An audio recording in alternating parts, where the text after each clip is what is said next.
Hey everyone, welcome to the Withering Effect, episode 57. Today's date is August 10th, 2020, and I am Duds, or Duds versus known to the rest of the interwebs. And I'm Jimbo. You may know me as Jimbo Slice 23. So how's your week been so far, Duds?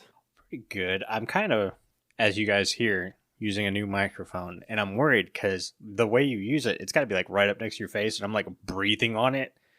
I'm like, is that going to get picked up? Yeah, hopefully not. So the new mic's kind of been the big thing all week. And by all week, I mean all week.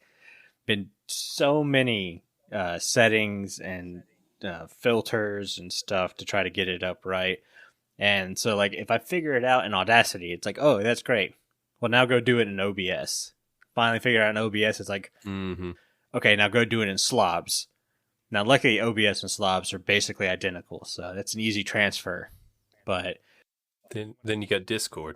yeah, well, Discord, there are no filters. It's you have to hope somebody else recognizes you sound funny and they turn me up on their end. That's what I had to do. Yeah. Basically, if anyone's in a chat with me, go ahead and grab my name and click the volume all the way to 200%, because that's the only way you're going to hear me. It happened on one of my videos you were in. Mm-hmm. And yeah, I couldn't go back and fix it. But yeah, I adjusted it, and you guys won't have to worry about that. You'll be able to hear them loud and clear.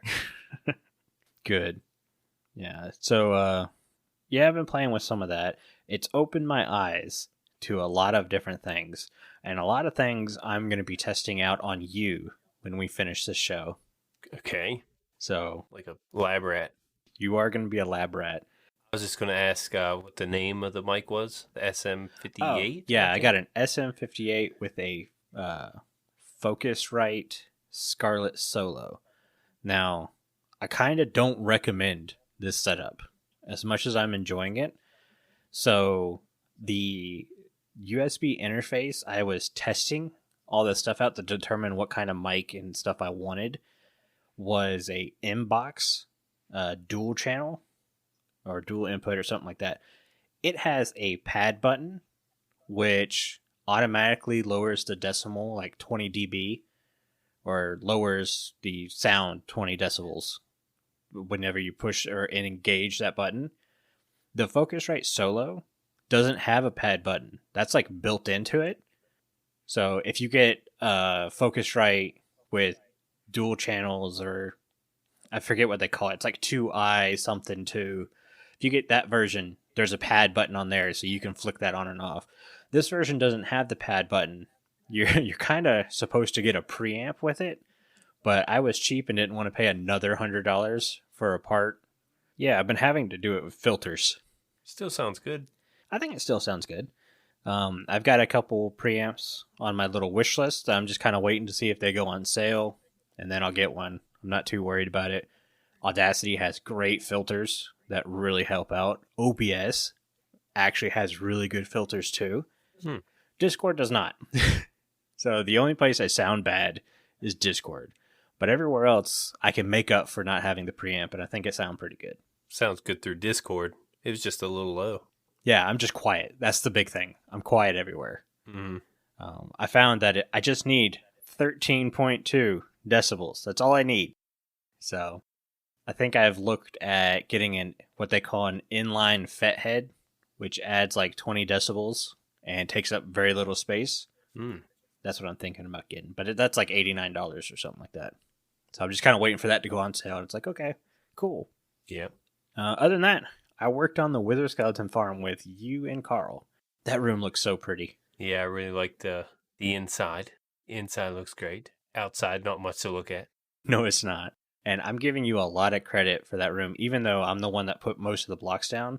You saying, hey, let's not make it dark. Let's use dark blocks, but make it a bright room. And you came in behind me and did a couple of touch-up features that really stand out. And I'm just like, yeah, Jimbo was right. This is what this room needed. It looks good. I'd like to take credit, but I was kind of just messing around. Just like, let's, try this. I was just, this is in between me doing the redstone and me just going through trying to help you out and changing things. Probably, I thought I was like giving you a headache at one point, coming through messing with your design, but It works. Definitely works. Well, see, that first day when you and Carl were redoing all the redstone, it's like I'm watching where you're putting things. So I'm designing the room. And when Carl finally had his second drop tube done, I was like, okay, I'm going to do this, this, and this, and this is how the room's going to look. And I was done. But I still had to wait for you guys to finish. So I was just like standing around the first day. Mm-hmm. And the second day, I could finally get in there. And really, the only thing I didn't know I was going to do was the material for the roof or ceiling. I know we had talked about the red nether brick, but I didn't have any. Luckily, you were able to scrounge up enough to do the ceiling. And then the warped block. That is a very versatile block. Yeah. Basically all warped designs. But yeah, you threw in some finishing touches, some warped vines, or twisty vines, which, by the way, they are spawnable. Are they? when I was down there for like 3 hours the other day, piglins only spawned twice. I shouldn't say piglins. Zombie piglins spawned. Yeah. I just ran over and killed them. It was nothing. Like, it would hurt the spawn rate very, very little. I mean, there's a bunch of slabbing we got to do still anyway, so. Yeah.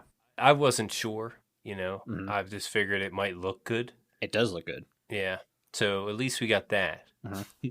Yeah, and I guess the string doesn't affect it at all? Mm-mm. Spawns?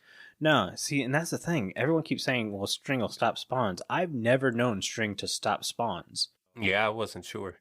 I don't know if I've been wrong for like forever, and this is a thing, but we need to have like a definitive test. Does string stop spawning? Because I don't think it does. Mm-hmm. Yeah, it was definitely on a snapshot we've never got to cover. That's for sure. I could see string between tripwire hooks stopping spawns, but even then, it doesn't, because that's how witch farms were made for the longest time. Yeah, so no, it doesn't stop spawns, just because of the witch huts. Yeah. What have you been doing this week? Skeleton farm. Wither skeleton farm. Oh, really? No, I worked on that with you and Carl. Did a bunch of different replay mod. You did, and I loved it because, so in my video, you have the replay mod of me tearing it all down. Yeah. But in your video, you have the replay mod of us building it all back up. Mm-hmm. So that was very cool. Yeah, you kind of get both. Mm-hmm. And I had the first time we put it up, or no, it was the second time. I didn't do much recording of the first time because we weren't too happy with it in the first place. So I was like, I'm probably not going to need this footage. Yeah. But we ended up tearing it down and rebuilding it, and I kept the replay mod up, and I did it with my second account. I hid the second account into the floor to where replay mod can pick up the whole area. Mm-hmm. I didn't have to stay there. If I needed to go get something, I can go get something. But yeah, it worked out great that way. If you have a second account, use your replay mod on that. Definitely planning on doing that with my second account. Besides the skeleton farm, I kind of took a step back. I didn't record as much. I started doing a little off-camera stuff, and kind of because I have a big project coming up in my base. I have a lot of digging to do. I have a massive base I want to build that I didn't want to make a massive base, but it turned out to be freaking massive. So yeah, got to deal with that now. And doing things off camera kind of passes the time a little bit. Well, it breaks up the monotony. Mm-hmm. Instead of doing the same thing over and over again, you can go off. Like, I've been netherite mining. I got a bunch of netherite now, just to do it, just to have it, just in case. I went end busting by myself. I died. Mm-hmm. I did die. I'll probably mention that in the episode. And I searched forever for my stuff. I knew kind of where it was. I was like, okay, I'm out at it was positive 10,000 and 3,000. So I went out that way. Couldn't find it. I chalked it up as gone. I was like, man, that's netherite stuff. I have backup stuff that I can make netherite, no problem. But on my way back, boom, there it was. I actually landed. I was like, I better get more rockets. I landed, looked to my left, and there's the XP orbs. Nice. And there's all my stuff. I was like, you gotta be kidding me. It's right there. So I ended up finding it. It was a couple thousand blocks short of what I thought. Mm-hmm. And yeah, I got my stuff back. So that's cool. Nice. Yeah, besides that, I'm thinking of doing, one episode a week now. slowing it down, doing an episode a week, and really focus on the editing and stuff. We talked a little bit about that in the pre-show about editing our videos. Mm-hmm. Yeah, I want to get more experience on that. Even though, I'm doing it twice a week, I'm still trying to put out quality videos, and I feel like I could do a little better if I go down to once a week and also break up the monotony as well. Yeah. It's probably how it's going to go for now, and that ends my week, I'd say. Awesome. Well, touching back on the whole death or whatever. So I've continued my streak of dying on live streams. Yeah, we have. I'm not blaming this one fully on me, though. Half of it because I decided to try to fly in the nether without my elytra. So I just fell into lava. Mm-hmm. But I stayed calm and collected, grabbed my elytra, put it on, flew out, was heading to land so I could go ahead and eat real quick. And then it lagged me back into the lava, where I then proceeded to freak out. And by the time I was able to rocket out of the lava and switch over to my food, I was dead. Yeah. I was trying to point myself at a good spot to land, and then I was trying to eat, and I ended up dying. I only lost my elytra and my axe, and I lost the axe because even though netherite items float, they do not float very well. Yeah. Carl sent me the pic. He had his camera account in the area, and he sent me the picture of where the axe was. Ah. The only problem was Carl had his camera account in the area, so I was trying to run back into the area, and I missed it by like half a second. But then again, if it wasn't for Carl's camera account, I would have never known where to look for it because just the tip of the axe was poking out of the lava. Huh. Netherite items should float just a little bit better, please. A little bit higher. But it definitely justified getting netherite items for me because I don't like carrying around potions, which is a habit I'm probably going to need to break if I'm going to continue to die in the nether. I have not died anywhere else in the world other than the nether, except for maybe one time in the end, but that was like one of those, I'm not going to look for an end portal, I'm just going to jump off the edge and die kind of things. Yeah. I have yet to die in the overworld, just the nether. Yeah, and that might be why you got the whole netherite is immune to lava thing, because they know how much you're going to be in the nether with the update. Mm-hmm. So they give you that. If you put this on, it will survive lava. Besides that, it hasn't been hasn't been all that great, I guess. I mean, my diamond stuff was just as good. You don't get knockback or knockback resistance. I think you get blast resistance too, somewhat. I don't know. I can't remember. But yeah, I mean, I don't wear the chest plate, so I don't.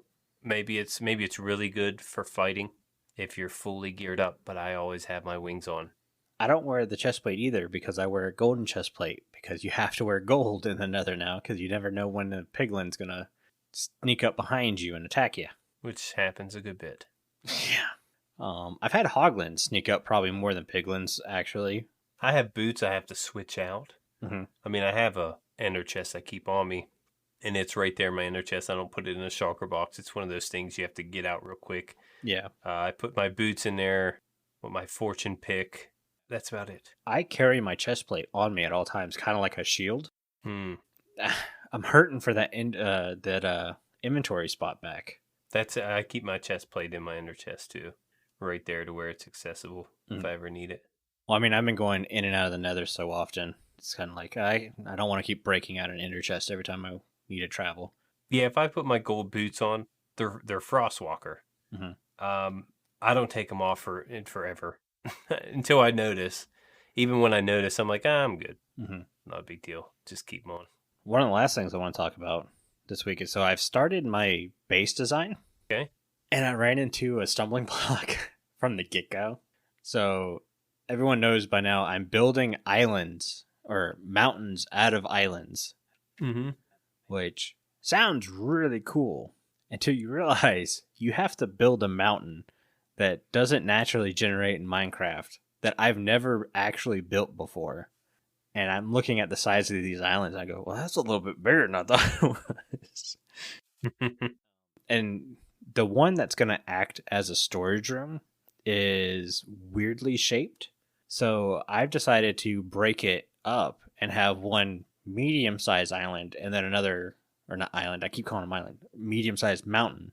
And then next to it is going to be a small, like, spire mountain. So it's just basically going to be a giant stone spike.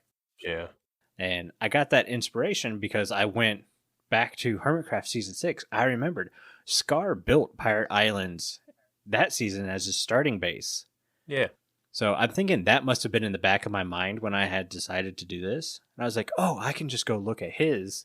And he's got tons of spires sticking out. It's like, well, I don't want to do that. But maybe putting one right here would actually look pretty cool. Yeah. It's very terraforming extensive. Yeah. Doing mountains, and especially the way Scar did them. Mm-hmm. He's, he's on another level. That's for sure. Yeah. And if you're looking at what he does and what mine's going to be, they're not going to be close to looking the same. But his builds were a very good spot to start getting inspiration. Like, oh, I can do this and this. Because I also had planned on putting buildings on the surface or the face of the mountains. Mm. But mine aren't going to be like houses and stuff like that. My plan was to use, like, I don't know, boats. Like a boat washed up to shore on this mountain. So they just turned it into a house. Ah. Or a store or something like that. And I was going to have a nice, like, boardwalk or dock or whatever wrapping around the mountain and stuff like that. Have you ever seen Austin Powers? A long time ago. Where Dr. Evil has his volcano lair, and it's like a giant stone face on the side of the volcano mountain. Mm-hmm. You should do that. Put your face on the side of it. Maybe not. I actually considered that for my Prismarine mountain. I was like, do I do like a Dr. Evil type of thing? Putting a giant skull on the front of one of these mountains, because there's going to be like 3 of them. Yeah. Might actually be cool. That's a pirate theme. Yeah. Should we go ahead and move on to the news? Yeah, let's do it. All right, so 116.2 release candidate 1. We're kind of lumping in some of the previous stuff like pre-release 2 and stuff like that because there are only 2 new things of information you kind of need to know. One is resource and data pack version has been raised to 6. I'm not sure what kind of effect that's going to have. All my texture packs, basically, or resource packs, say that they're out of version, but they still work, so I don't mess with them. And Crimson and Warped Roots no longer require shears when mined. Which, never thought they needed it. Both me and Jimbo said, shouldn't that say they do require shears? Because we're both under the impression that you haven't needed them before. And granted, we could be wrong. Maybe it's something else we're thinking of. Yeah. But that's literally word for word what it said in the notes sheet, so I wrote it down. Yeah, you copy and pasted. That's what it says. It no longer requires shears, which it never really did. I hit it with my hand, and I can grab warp roots and crimson roots or whatever. Mm-hmm. So yeah, maybe they mean you need shears to do that now. Mm-hmm. Maybe it was just a bug before, which I think someone mentioned that. I don't know. I want to say Exuma when I watch one of his videos. I don't see why they would change it and change it back. But I'm pretty sure you'd need shears now, at least with, 116.2. Maybe you have special shear fists. You're like Edward Scissorhands, but Jimbo Scissorhands. Ah, that'd be cool. I want that. Be like Freddy Krueger in the Nether. Oh, God. You're going to create your own Freddy Krueger skin now, aren't you? Well, you already have it. That bee sting skin scares the crap out of everyone. Yeah, those bees, man. Can't seem to get past without getting stung. Besides that news, you guys should be playing 116.2 as of right now because it came out yesterday. By the time this comes out, it would be Tuesday, and Tuesday is when it releases, which is tomorrow for us. We're probably not going to update Ripple Effect for at least a little bit because we always go through a testing period before we upgrade.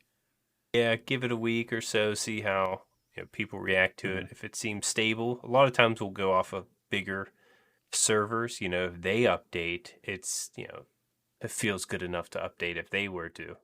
But it also means we have an Optifine update. This was tweeted out today, Monday.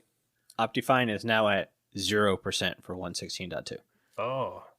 Yeah, they're waiting for the update before they start working on it. Understandable. Yep, that would be the same with replay mod, Mm-hmm. which is a bummer. But any bugs? No bugs. No bugs here. Look through the list. They fixed a lot of bugs, but none of them were really worth talking about. They're kind of, okay, that got fixed. Cool. A lot of weird. Game crashed if you, I don't know, killed a skeleton riding a strider that just so happened to be riding a guardian. It's like, well, yeah, if I'm the game and I see that, I'm crashing too. Yeah. Don't know what to think. Yeah. The one bug that I am really, really passionate about fixing is that boat. The boats are, they don't work. Boats don't work. Yeah. You get in a boat, you're good. You're smooth sailing. But as soon as you go to get out of a boat, man, you're glitching. You got to figure out what to do. Either break the boat or jump back in it, because you're not jumping out of it once you're stuck in that vortex. I don't know. It's weird. Please fix the boat thing. And it might be fixed in the new release. And ghost blocks. I have found the best way to depart a boat is to run the boat into a solid block, and then as you're shifting to get out of the boat, jump and push forward. And it's got to be a real quick motion, but I found that works. So like if you looked at my dock at the beginning of the season, the lower section for you to hop out on, I ended up making that a full block, even though it looked bad, just to help people get in and out of their boats. But now that everyone's kind of moved away from Spawn Town, I went back and I changed the dock to use a half slab like I originally wanted, just because me and Carl were really the only ones there. I'm moving out of Spawn Town, and Carl uses the Frostwalker boots now instead of a boat. So yeah, I'll use Frostwalker too. Screw those boats. I need to go across water, I'll fly or Frostwalker. But the ghost block thing, that's an easy fix now. If you just right click on the block where you think it is, it'll appear. So it's not technically there. I mean, you can get around it that way. The way I've been finding it is I choose a random block that I know isn't there, and I try to place it. And usually something will freak out, and then the right block will pop up. Yep. I'm like, okay, there it is. Break. But I haven't had a ton of ghost blocks this season. I think I've had maybe one or two. I've had quite a few. Had to be a dozen. You are digging a huge area, so you would run into them. Yeah. About to start using TNT. Yeah. All right, but that's kind of it for the news. Should we get into listener comments? Yeah, let's go ahead and get to that. All right, this week's listener comment, surprise, surprise, is from RebelJC. Rebel man, you seem to be super active in a Discord, and we appreciate it. Great question, by the way. Yeah, he asks, what is an area of Minecraft gameplay you don't engage in much, and what would it take for you to be more interested in it? PvP is the main one, you know. It could be fun, like UHCs. I think I'm saying that right. Teams. Those look really fun. But there's just, I don't know, the combat and everything. I know they're working on that, and we'll get into that later. But yeah, PvP isn't, I don't know, it's something. I'm more of an artsy person.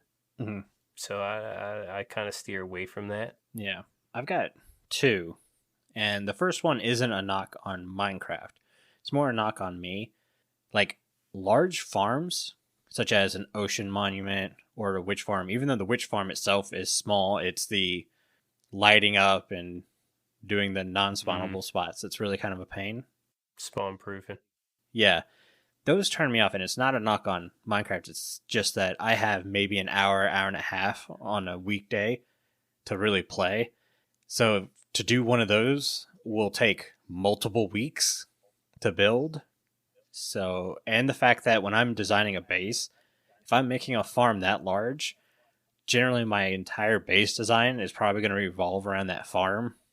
And yeah, I'm not a fan of that. It kind of handicaps me. Witch farm might be a little different because the farm itself is relatively small and you can do a lot with the perimeter. So that's not that big of a deal. Working with water just stinks. If you AFK above it, you won't have to do too much spawn proofing. Yeah, but now you have this like platform above your base that's randomly there. Yeah, you have to either make that look good or find another AFK area. which I have one in mind. The other thing is just mini games in general. And I know some people from the Discord are going to get mad because they've been pushing me and you to play mini games with them. Mm-hmm. Like Bed Wars and stuff. And no. I say that as nicely as I can. See, I don't like playing those either. That's one of the the PvP things that I'm not a fan of. Mm-hmm. I wouldn't mind trying it though. Yeah. I mean, I don't know. I don't know what it would take for me to do it. I know what it'll Maybe take. if I'm just in the mood. But I'm gonna start with this. I don't like mini games because other games do mini games better. And I get mini games are basically community created, and that's awesome. I think that's great that people who are playing this game have the ingenuity to think of stuff like that. Mm-hmm. But like you have what the new big game that a lot of people are playing, Fall Guys. I mean, that's basically mini games, but it's done to such a great level. It's really fun. Like I'm thinking about buying it and once a week doing random fun games like that with friends. So I have a proposition for you, almost as big as the bet from earlier this year. Oh, So okay. right now we're sitting at just over 30,000 listens, right? Yeah. Mm-hmm. So what if we can hit 50,000 listens? Me, you, Carl, Decoy, whatever. We'll get together. We'll find a day that works for all of us, and we'll play mini games with the Discord community. That sounds cool. Couple hours, one day, playing mini games. Maybe stream it. Maybe stream it. I know some of the people in the Discord, when they do their mini games, they like to stream it. Mhm. So we can maybe jump in the chat and stream it. That'd be, yeah, I'm down for that. I'd be willing to do that. But that being said, until we hit the 50,000, don't keep asking me to play Bed Wars because I'm not going to play Bed Wars. I stink at Bed Wars. I stink at PvP. I stink at all that. I really kind of want to play Missile Wars. I saw that minigame. That's pretty much the only Minecraft minigame that's kind of piqued my interest. I haven't seen that. Or if you want to account Zuma Void's standoff game he made in Hermitcraft this season. Yeah. That game looks really cool to me, and I've thought about recreating it on Ripple Effect just because it looks so fun. Pretty clever. Yeah. It's almost like a battleship / chess type of deal. Yeah, exactly. Pretty cool. Besides the PvP thing for me, I do want to get into like command blocks and creative. Mm-hmm. Like just working with creative a lot. I don't know much of the commands. Yeah, same here. To clear out big areas and replace blocks with other blocks. I don't know those commands well enough, and that's something I'd like to try. I do, of course, would have to go through a tutorial or something, but yeah, I never really touched up on that much. Same. At one point, I was trying to make a very scripted episode. It was kind of Star Wars based and required lots of green screen work. Basically, think of Rendog from Hermitcraft. Mm-hmm. And as I was designing sets and pieces and stuff, the new Hermitcraft season started, and Rendog started doing Star Wars type scenes in his episodes. I was like, oh, that's cool. That'll fit really well. And then he kept doing it. So I was like, oh, I don't want to do my episode now because it's going to feel like I'm just copying. And he does it so well, too. Like, GG's Rendog for that. Yeah. It's very good editing. He's one of them guys that's like, this is what I want it to look like. And he capitalizes on it. Like, he flourishes in those type of deals. If he wants it to look like a certain way, that's the way it's going to look. And he's really good at replicating it onto the screen. Yeah. Really good.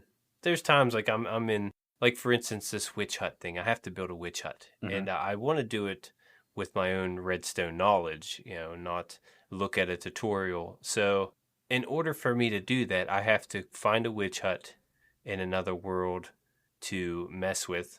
And I'd have to clear out land and stuff. And have you ever tried to mine a block in creative? It's not like Instamine. Yeah. It's one after another. I just want to be able to just to remove the blocks I want to remove instead of having to take them out like that. That's what I'm talking about with the whole command thing. you can still give yourself the haste 2 effect or a diamond pickaxe with like efficiency 10. See, I don't know how to do Don't worry, I don't either. I have to look it up every time I do something like that. Yeah, see, that's something I like to get familiar with. It helps with the overall gameplay. Mm-hmm. I mean, for me to put out an episode, I have a lot of stuff to do, and that could just knock a bunch of time off. Yeah. If I ever have to do that. Talk to Aubni. He was helping me out with my green screen stuff. He probably knows. Yeah, different commands. Or Q Magnet's probably listening, screaming at us because he's all about some commands. Oh, he knows. Yeah, he knows his command block. He knows all the commands. Mm-hmm. He's like, why are you even bothering doing redstone command blocks? Yeah, he doesn't even do redstone. He can't do redstone, but he'll slap a command on there and do whatever he wants. But let's go ahead and move on, because this show's actually taking, well, I say it's taking a while. Carl's probably going to look at it and go, guys, I edited out like 30 minutes of stuff. Fair enough. Yeah. But yeah, this week's Discord ad is from YDYT. So thanks again, YD. Take it away. Hey everyone, I'm YDYT and I'm a member of the Withering Effect Discord. It's a great place to hang out with fellow listeners like me and to the people who work on the show. So join today and let's discuss the game we love. There are links in the show notes.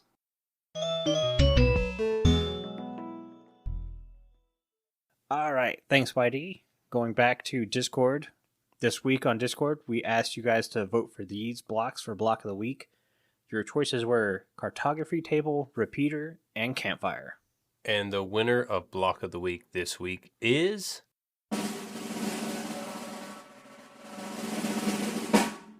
Repeater.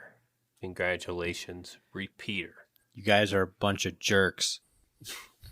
Always seem to congratulate the Block of the Week. What did that block do to win, Jimbo? It got the most votes. And it got 22 votes for the Repeater. Cartography Table had 17, Campfire with 15. A few things about the Repeater before we see how you change it. Good luck with that. Mm-hmm. It's crafted with 2 redstone torches, 1 redstone dust, and 3 stone blocks. It can be found naturally in jungle temples, which is the main loot. It's used in redstone circuits to repeat redstone signals back to full strength, delay signals, prevent signal moving backwards, and to lock signals in one state. And it can be mined instantly with anything. With your hand, any tool, it can be mined. And that's it. Yeah.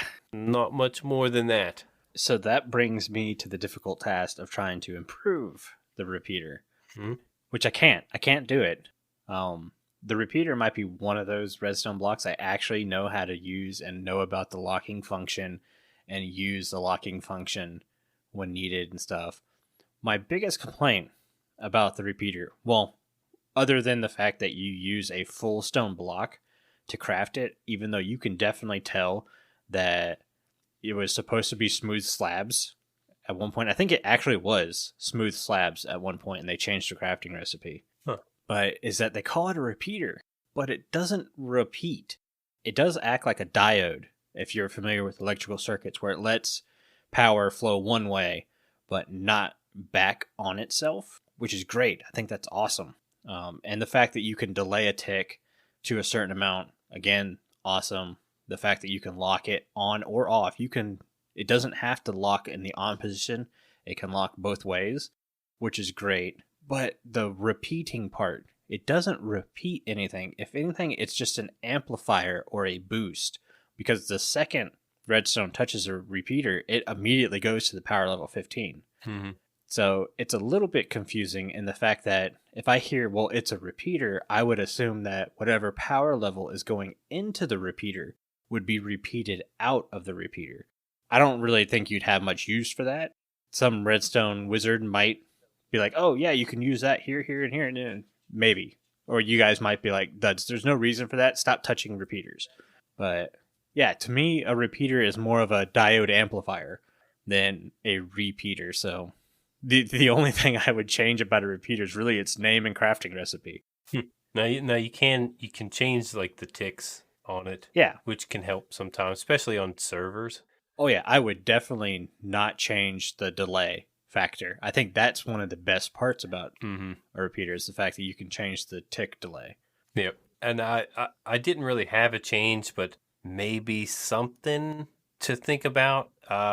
Because we got netherite, and it's the best block. Maybe throw that into the recipe and make the repeater have a bigger signal. Mm-hmm. Maybe a signal of 30 instead of 15. That's the only thing I can really throw out there, because you're right. It's very hard to mess with the repeater because it's so useful. Yeah. I mean, it's the gold standard for redstone. I know a lot of people are like comparator, but the comparator is the comparator is not the beginner's component. You have pistons and you have repeaters. I think people learning redstone can kind of figure out what those guys do early on. Mm-hmm. Yeah, I mean, that's all I got with the repeater. I mean, it can be used for, like, I don't know, aesthetic reasons also. People like to put them in, like, I don't know, laboratory settings or spaceship settings, stuff like that. But functionality, it's kind of hard to change. All right, let's move into our main topic this week, which probably should have been covered under the news, but it worked better for a main topic, and that's we're going to cover the combat update. They're on like version 6 now, and there are a couple of significant changes worthy of talking about. So what I'm going to do is I pulled up Jeb's post on Reddit. If you guys want to find that, Carl should have it posted in the links, which I think he mentioned to me that Spotify's show notes will hopefully get fixed and you will be able to read them a little bit easier. If you guys want to pull them up and follow along, we're just going to go section by section. So the first section is redesigned aim assist again. Different approach, less controversial. So one of the big things they did was removed coyote time, which was this weird thing where you were able to hit an object that you had previously looked at. So you could look at something, whip your head to the side real quick, and then swing, and it would still hit that previous object you were looking at that you are no longer looking at. Yeah. The big thing with that is it was to help with entities that were smaller than the size of a normal block, like rabbits. But if you guys watch me try to kill a rabbit or a bat, that doesn't help. It made it worse. So now what they've done is the bounding boxes for entities smaller than 0.9 of a block have been enlarged, so it's a little bit easier to hit those things. Yeah, I got to see that. Very helpful. You don't need sweeping edge. Yeah, all swords now have the sweeping attack, Mm-hmm. but obviously a sweeping edge enchantment means that even though you swept all the enemies, sweeping edge means all those enemies got hurt. Whereas even though you swept them without the sweeping edge, I think only one enemy takes the brunt force of that attack. Yeah, or the damage isn't as large for the ones that are swept. Yeah. I think they get the full effect with the sweeping edge enchantment. And the base reach was increased from 2.5 to 3 blocks. Whoa. Yeah, so that's a pretty big one. Mm-hmm. That could be helpful. They have changes to shields. Shields now only protect up to 5 damage for melee attacks, still 100% against projectiles, and shields recover faster after an attack. This one kind of worries me. So, like, if you have a shield and someone swings a sword at you, it's not going to fully protect you. Yeah, for melee. Now, if you crouch, it automatically shields you. Mm-hmm. So that's a plus. Right, unless you're crouching and someone comes at you with an axe with, like, cleaving on it now. Mm-hmm. Which, going into changes to axes, they renamed chopping to cleaving, which basically disables your shield, from what I can tell, and really hits hard. Wow. They've removed a couple weapon enchantments from the axe in the enchanting table.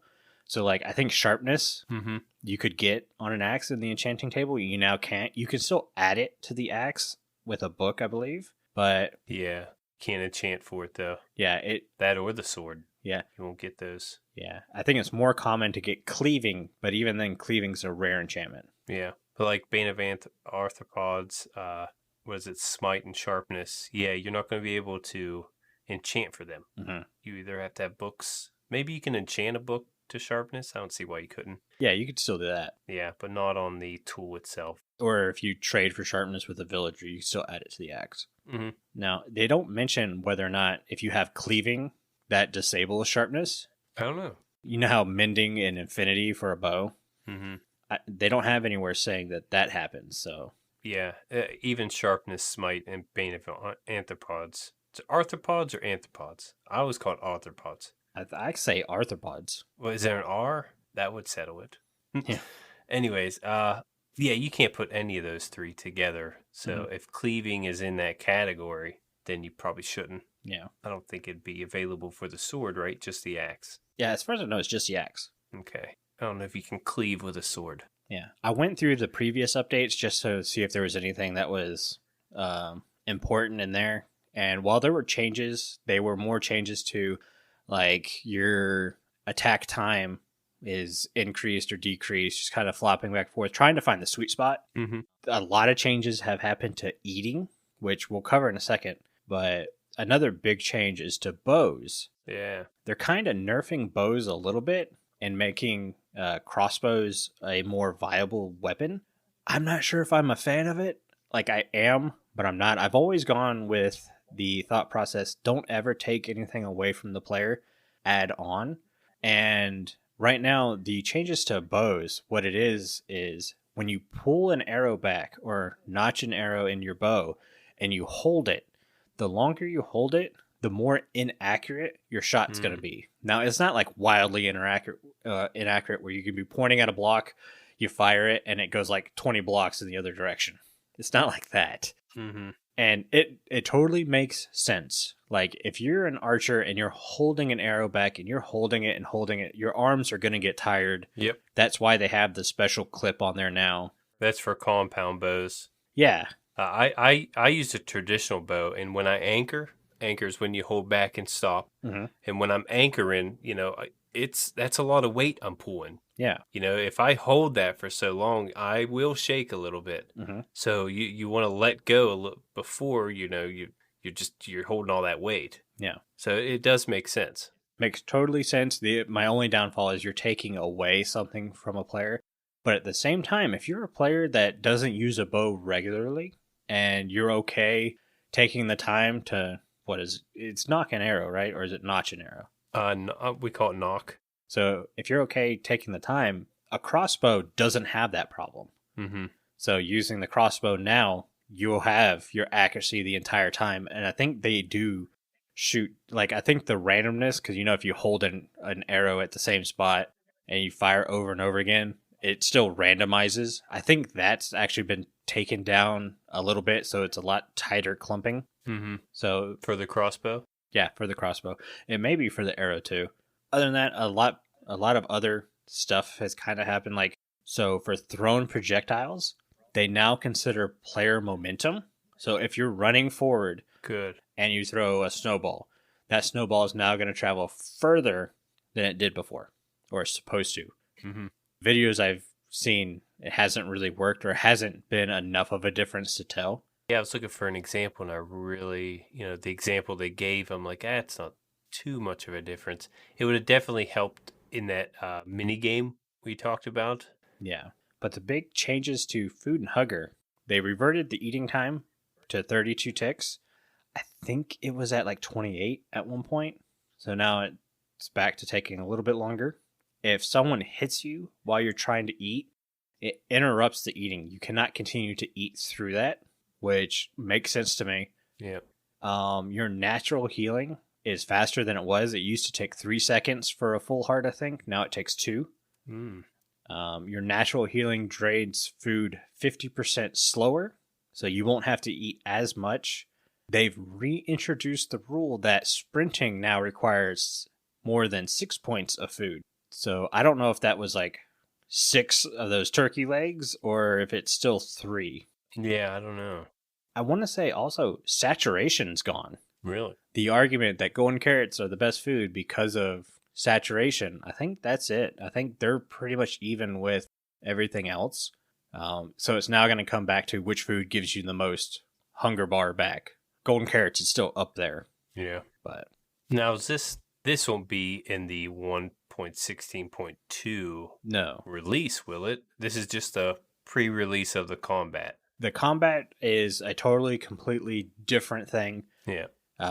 It's going to stay out of the game until Jeb feels it's ready to go into the game, and they have no release time period for it. So yeah, it's not on your launch or anything. You can't get it with like you would the snapshot. Yeah, so there's a lot of adjustments to do. They can still adjust a lot of things. Oh yeah, and they're listening, so definitely send messages. I think he's reading a lot of the comments on the Reddit. That's where you can get the download if you're wanting to test it.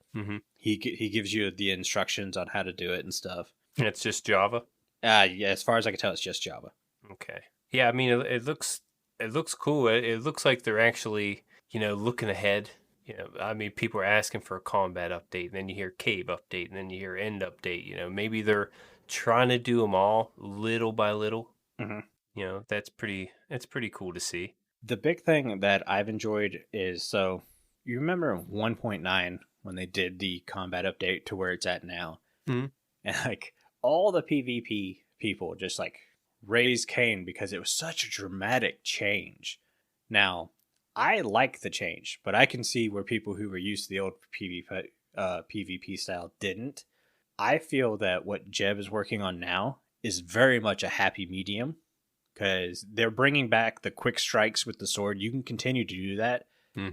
It's just not as effective. You can do the charge up, a hold down, and critical hit, and all that kind of stuff. An axe is a viable weapon. I really wish they would make the trident a viable weapon. Yeah. It does affect more mobs now if the mobs are in water. So you know how like a trident really didn't affect drown? It was really only good against guardians. Now it's pretty good against drown too. But it's like, I'm not in the water that much. I want to have a trident as a main kind of weapon. That would be awesome.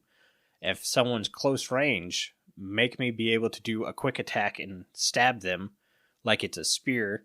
And if I charge up, it throws it. Lift them up into the air on your trident. Yeah. Throw them off of the trident. Yeah, give us that. Yeah, that'd be cool. Everything I just see, impale them. Yeah, everything I see from the combat update, I really like. And as someone who doesn't like PvP, that kind of makes me excited. You've seen the videos and stuff about it. Are you excited for this kind of update? Oh, yeah. Yeah, I mean, and it all makes sense. Uh-huh. Like with the bow thing. I think they did nerf sweeping edge. Yes. The damage did go down a little bit, but you still get that, the extra hitbox size to where, you could still hit your enemy a little bit easier. Yeah, I can't wait to play with it. I think they're doing really good with the upgrade. I think that's kind of it.